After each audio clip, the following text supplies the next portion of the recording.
Before the headlines, before the panic, Gainesville was just a humid little college bubble that smelled like cheap beer and fried food. Friday nights meant football. Saturday mornings meant hangovers.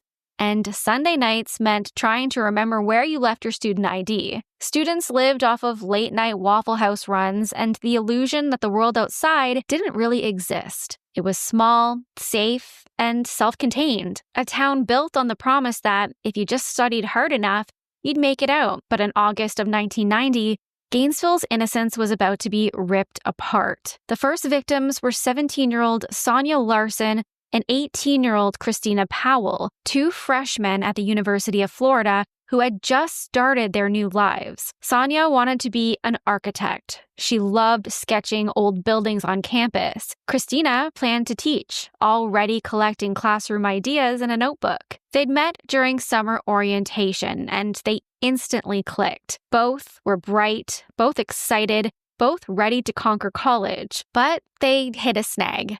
When they found out that the dorm rooms were full, they shrugged it off and rented a small off-campus apartment together. It was supposed to be temporary, but it ended up being their final home. On the night of August 23rd, 1990, someone watched the girls through their windows, waiting for the lights to go out. In the early hours of the next morning, he used a screwdriver and a K-bar knife to force his way inside through the back door. He found Christina asleep on the living room couch and decided, yep, she was the one he wanted. But her roommate, Sonia, was upstairs and she was a problem.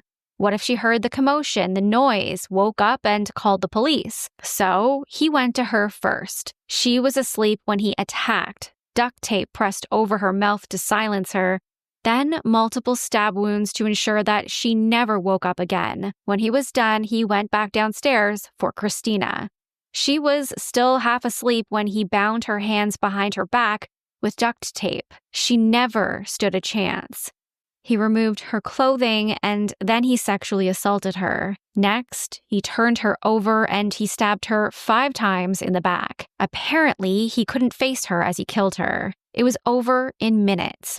Brutal, controlled, and terrifyingly deliberate. Then the killer did something particularly disturbing. He cleaned the bodies and he posed them provocatively. Little did investigators know at the time, but this was the calling card of a sadistic serial killer.